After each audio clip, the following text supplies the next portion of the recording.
setiap perjuangan, rasa sakit itu pasti ada. Itulah ujian bagi orang-orang yang mengaku sebagai pejuang. Sama seperti anak-anak kami sekalian, dalam setiap mencapai sebuah cita-cita, mencapai sebuah harapan, pasti kadang-kadang timbul rasa sakit, kadang-kadang timbul rasa malas, kadang-kadang timbul rasa yang namanya nggak usah deh ngerjain. Nah, itu kadang pasti muncul, tapi itu adalah ujian bagi orang yang mau sukses. Nah, hari ini kita akan membahas mengenai proses pejuang untuk mempertahankan kemerdekaan Indonesia. Bagaimana prosesnya? Silahkan simak video pembelajaran kita berikut. Hari ini kita akan membahas mengenai kekuasaan kongsi dagang VOC. Seperti yang kamu ketahui nakku bahwa VOC itu bukanlah sebuah negara, tetapi VOC itu adalah sebuah organisasi dagang yang berasal dari negara Belanda. Jadi, sebelum kita memulai materi di hari ini, ada baiknya kita mengetahui apa itu tujuan pembelajaran kita di hari ini, di pertemuan yang kedua. Adapun tujuan pembelajaran kita di hari ini adalah setelah mengikuti kegiatan pembelajaran dengan semangat, rajin, dan giat, siswa belajar untuk menemukan hal-hal yang baru, sehingga siswa dapat menganalisis alasan kedatangan VOC ke Nusantara, serta dapat menganalisis dampak dari kedatangan VOC ke Nusantara, agar siswa dengan semangat, sukacita, meniru sikap positif VOC dalam semangat dagangnya, dan juga semangat memperbaiki perekonomian Indonesia khususnya pada situasi pandemi saat ini. Nah, langsung saja kita mulai materi kita, itu persaingan dagang. Nah, orang-orang yang pernah datang ke Nusantara itu ada orang Portugis, ada orang Belanda, ada orang Spanyol, dan juga ada orang Inggris.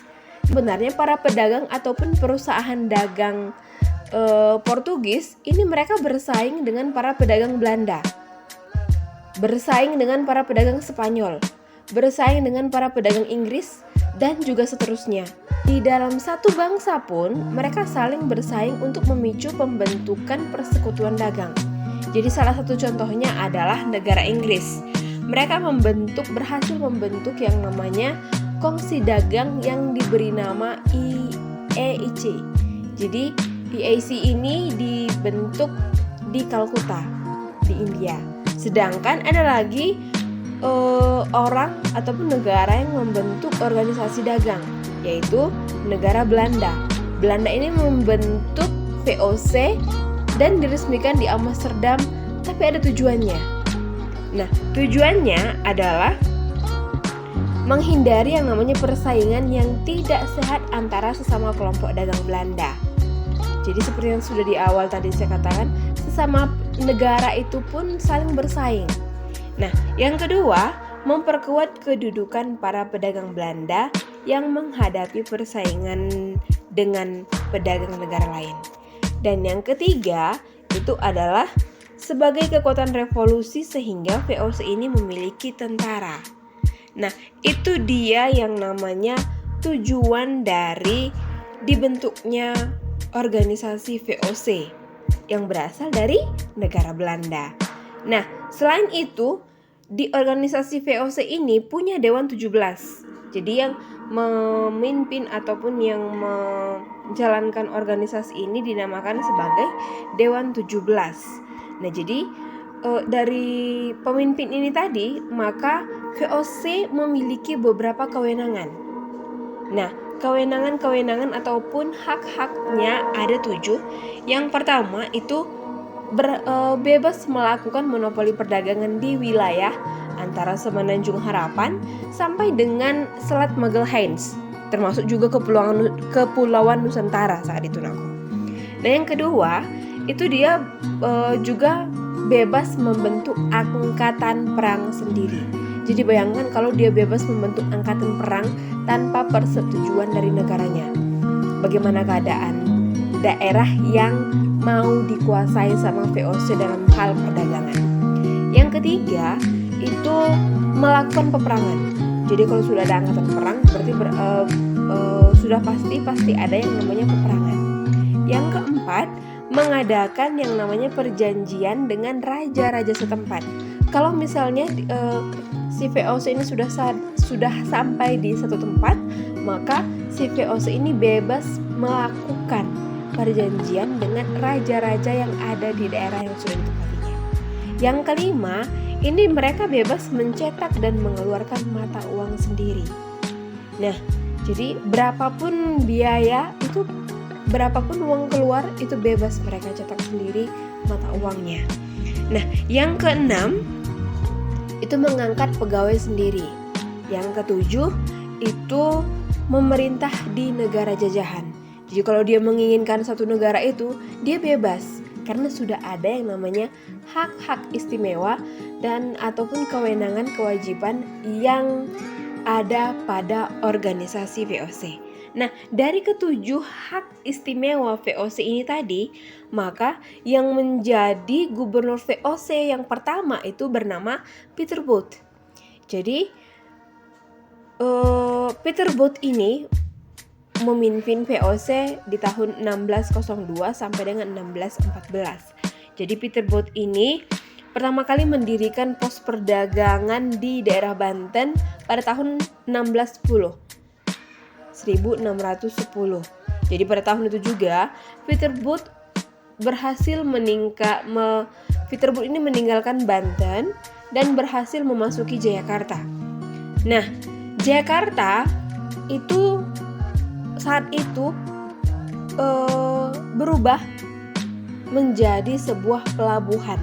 Pelabuhan ini dinamakan sebagai Sunda Kalapa dan menjadi kota perdagangan yang sangat ramai kala itu. Jadi Peter Booth ini berhasil mengadakan perjanjian juga dengan penguasa Jayakarta guna pembelian sebidang tanah.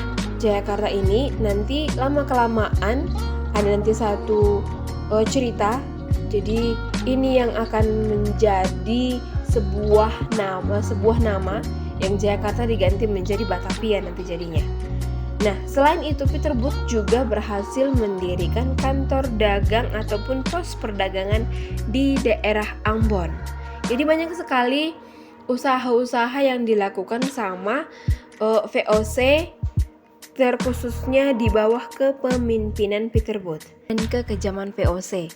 Di tahun 1914, Peter Booth digantikan sama Gubernur Jenderal Gerald. Jadi Gerald ini tidak lama memerintah, dia hanya memerintah selama 1 tahun dan langsung digantikan sama Lawrence Riel. Jadi Lawrence Riel ini pada masa jabatannya ini berhasil membentuk gedung Mauritius yang berlokasi di tepi Sungai Ciliwung. Nah, karena keberhasilannya ini tadi, maka dia mengajak orang-orang Belanda ataupun organisasi-organisasi perdagangan Belanda bergabung ke dalam VOC. Nah, ingat nakku, kalau sebenarnya VOC itu adalah orang cerdik. Organisasi pedagang VOC itu cerdik. Awalnya mereka bersikap baik dengan rakyat.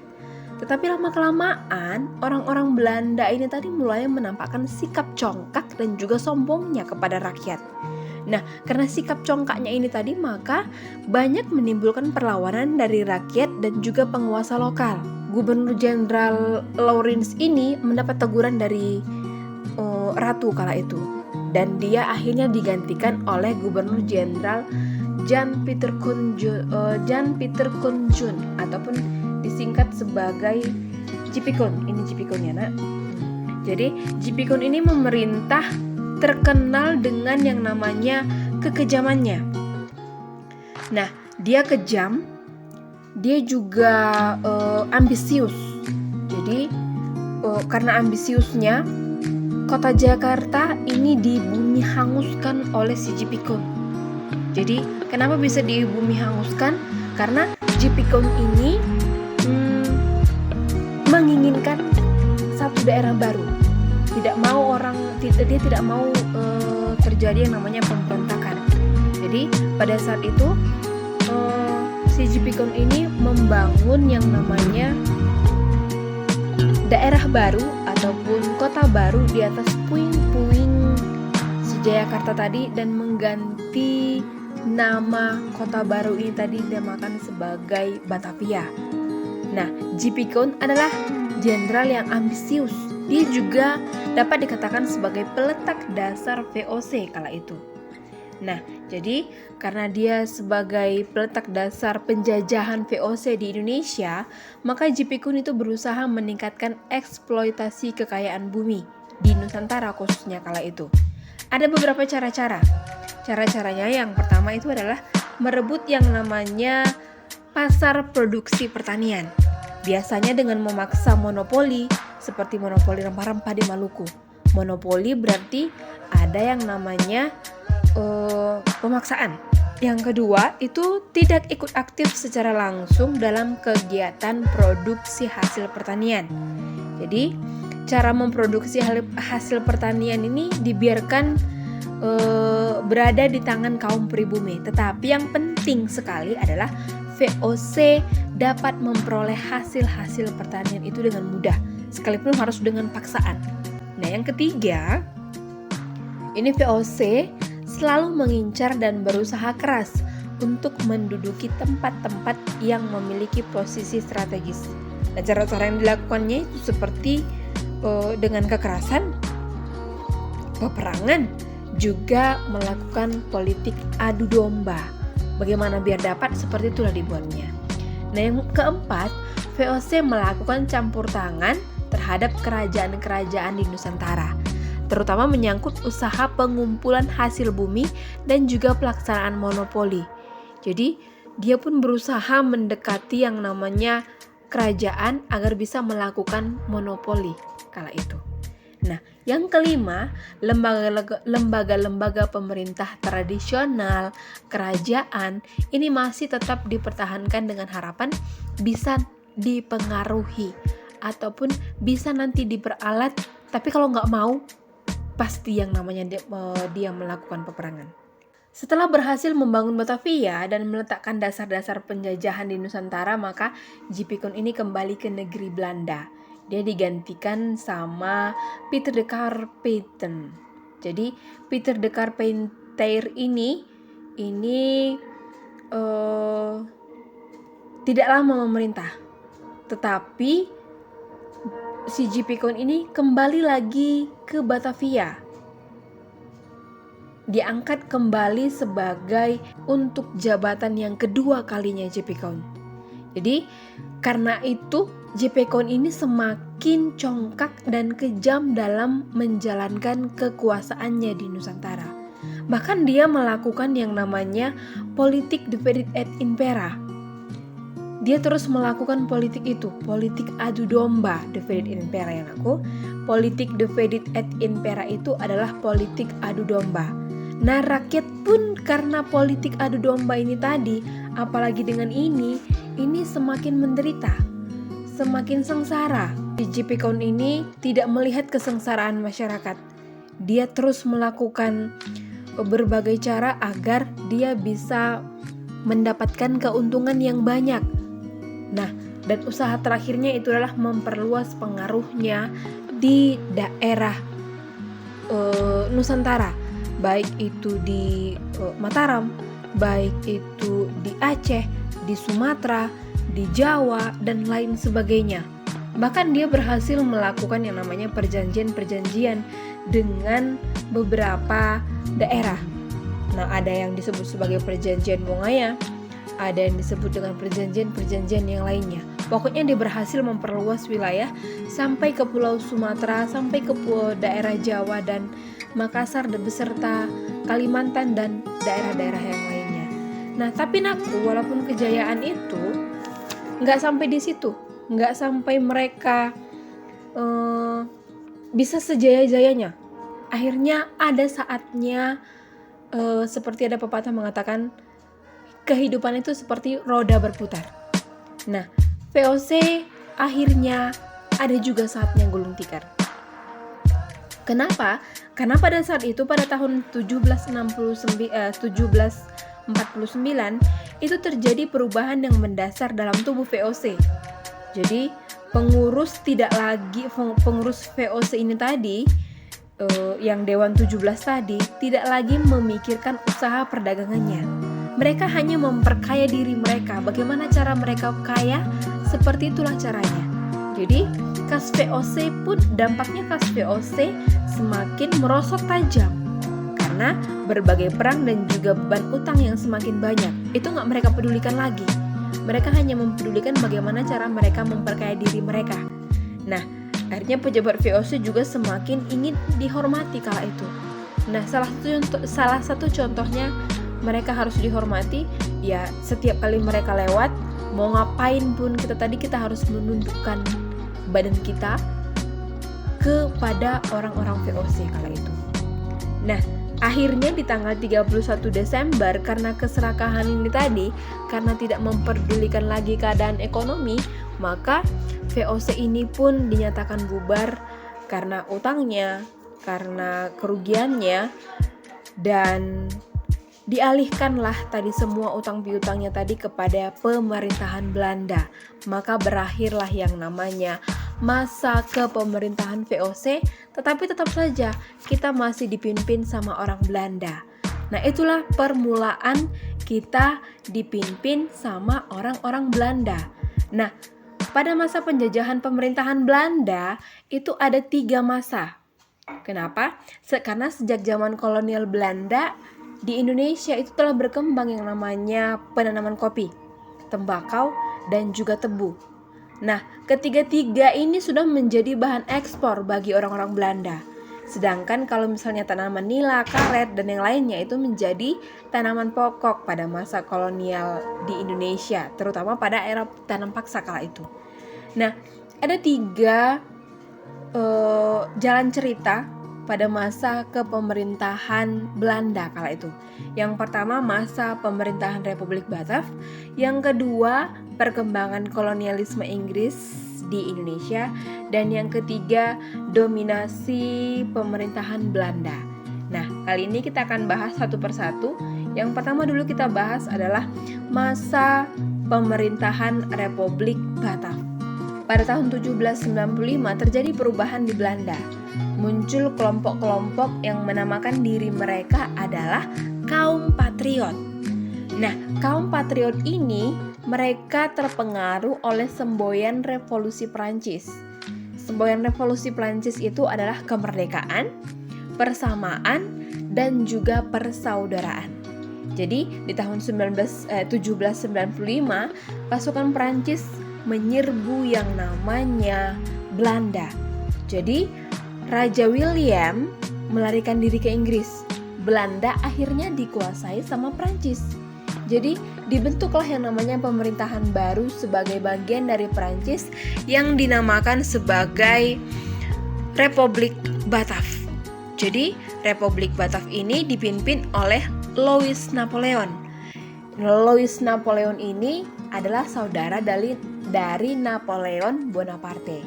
Oleh karena itu, untuk mempertahankan kepulauan Nusantara dari serangan Inggris, itu diperlukan pemimpin yang kuat. Ditunjuklah salah satu pemuda dari kaum patriot untuk memimpin Hindia Belanda, yang dinamai adalah Herman Willem Daendels. Dia dikenal sebagai tokoh muda yang revolusioner. Nah, tugas dari Daendels yang pertama, tugas utamanya adalah mempertahankan Jawa agar tidak dikuasai kembali oleh orang Inggris. Selama 3 tahun masa kepemerintahan Hindia Belanda, Daendels dianggap gagal dalam melaksanakan misi-misi yang keempat misi tadi, baik dalam bidang sosial, ekonomi, peralihan, dan yang lainnya tadi.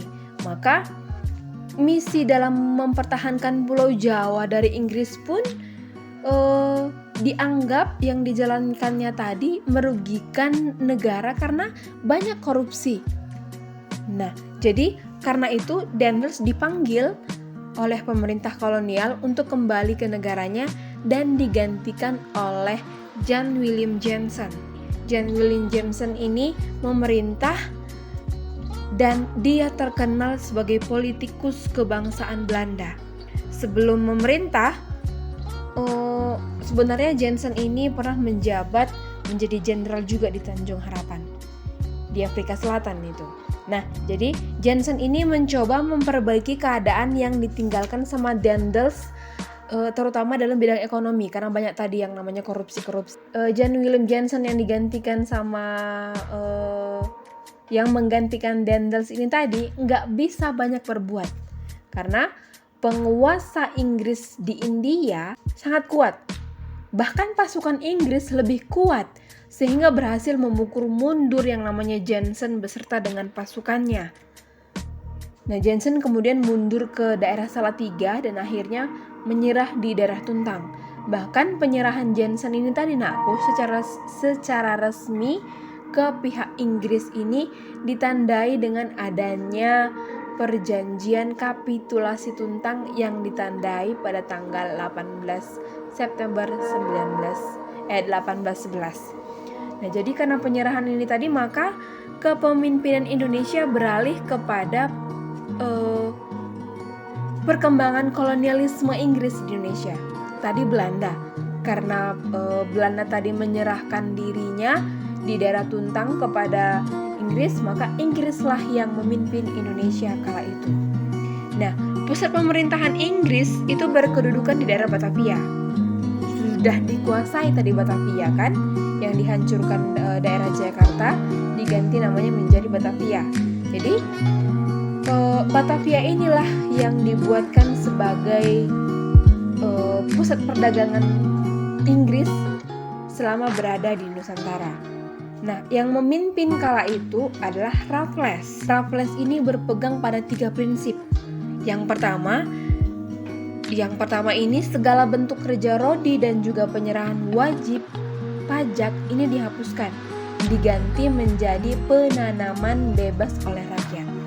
Nah, yang kedua, ini peranan para bupati sebagai pemungut pajak itu dihapuskan dan para bupati ini dimasukkan sebagai bagian pemerintahan kolonial. Dan yang ketiga, atas dasar pandangan bahwa tanah itu milik pemerintah, maka rakyat ini dianggap sebagai penggarap, bahkan sebagai penyewa kala itu, walaupun sebenarnya tanah itu adalah tanahnya sendiri. Jadi berangkat dari ketiga prinsip ini tadi nakku, maka Raffles melakukan beberapa langkah baik yang menyangkut dalam bidang politik, pemerintahan maupun dalam bidang sosial ekonomi kala itu. Nah, kita lanjut kepada dominasi pemerintahan Belanda. Nah, tadi Belanda balik ke Inggris, dari Inggris balik lagi ke Belanda. Kenapa bisa seperti itu? Karena pada masa kepemimpinan Raffles, ini Raffles mengakhiri pemerintahannya di Hindia Belanda. Pemerintah Inggris sebenarnya telah menunjuk John Vandal untuk menggantikan Raffles. Jadi, tetapi di tahun 1814 sudah diadakan yang namanya Konferensi London. Jadi Konferensi London ini salah satu isinya adalah Inggris harus mengembalikan tanah jajahan di Hindia kepada Belanda. Jadi dengan demikian bisa ditarik kesimpulan bahwa Kepulauan Nusantara itu kembali dikuasai oleh orang Belanda. Jadi sejak itu dimulailah yang namanya kepemerintahan kolonial Belanda. Nah, setelah kembali lagi Indonesia kepada tangan Belanda, maka sejak masa itulah terjadi yang namanya sistem tanam paksa. Ketentuan tanam paksa ini antara lain seperti yang pertama, penduduk menyediakan tanah sebagai lahan yang namanya tanam paksa. Itu yang pertama. Yang kedua, ini tanah yang disediakan oleh penduduk ini untuk pelaksanaan tanam paksa tidak boleh melebihi 1/5 dari tanah pemerintahan yang dimiliki oleh penduduk desa. Yang ketiga, ini waktu dan pekerjaan yang diperlukan untuk menanam tanaman tanam paksa tidak boleh melebihi pekerjaan yang diperlukan untuk menanam padi. Jadi, waktu bekerja tanam paksa tidak boleh melebihi dari menanam padi. Kalau menanam padi waktunya itu sebanyak 6 bulan, jadi tanam paksa pun hanya boleh 6 bulan. Nah, waktunya pun demikian. Kalau misalnya sehari hanya 3 jam, jadi pada masa menanam tanam paksa pun hanya 3 jam. Yang keempat itu adalah tanah yang disediakan untuk tanam paksa ini dibebaskan dari pembayaran pajak tanah.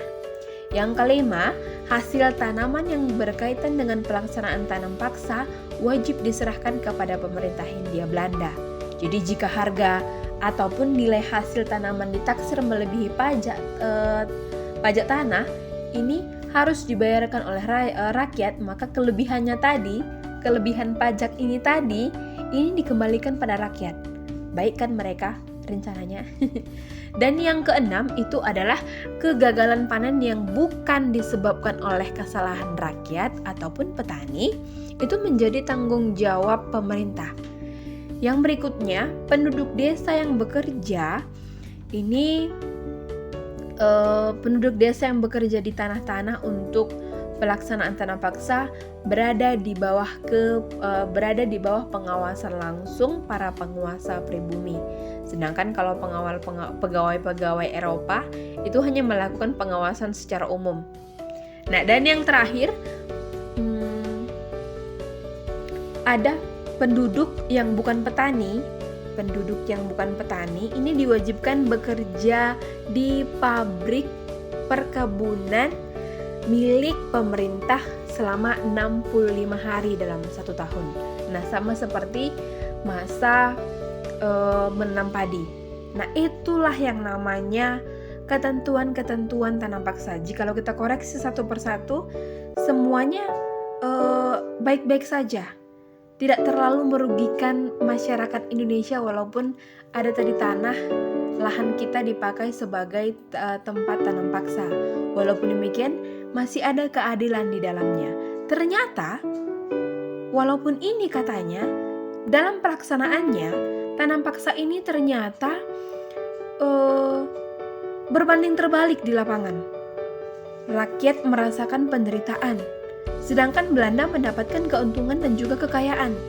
Nyatanya pelaksanaan tanam paksa ini intinya hanya memperbaiki perekonomian Belanda, bukan memperbaiki ke perekonomian Indonesia.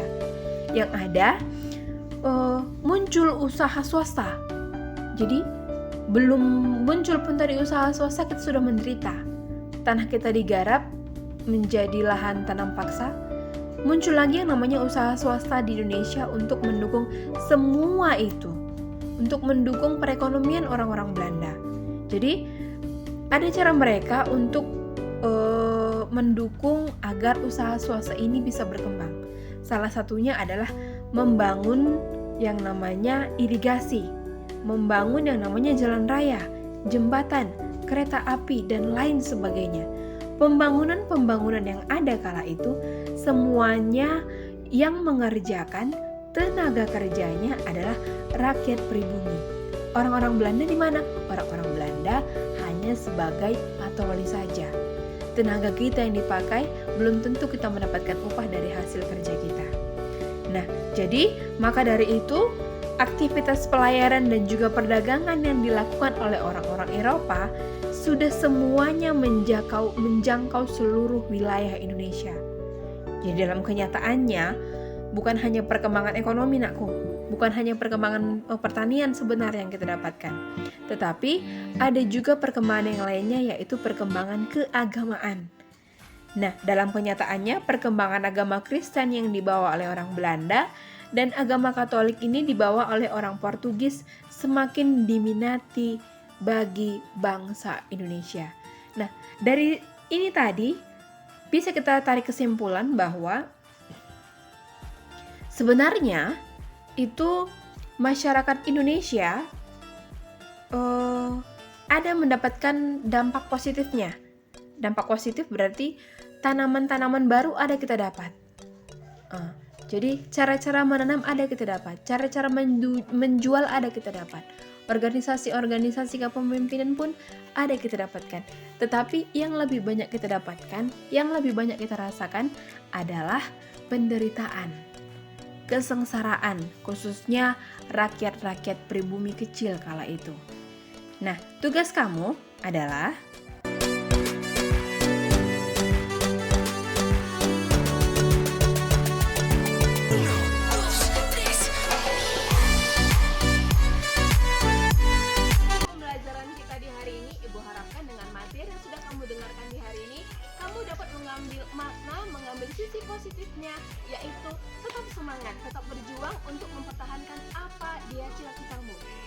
kamu bisa menjadi sukses ke depannya. Ingat, selesaikan tugasmu tepat waktu, kerjakan di buku latihan. Salam semangat, salam SFD. Semangat!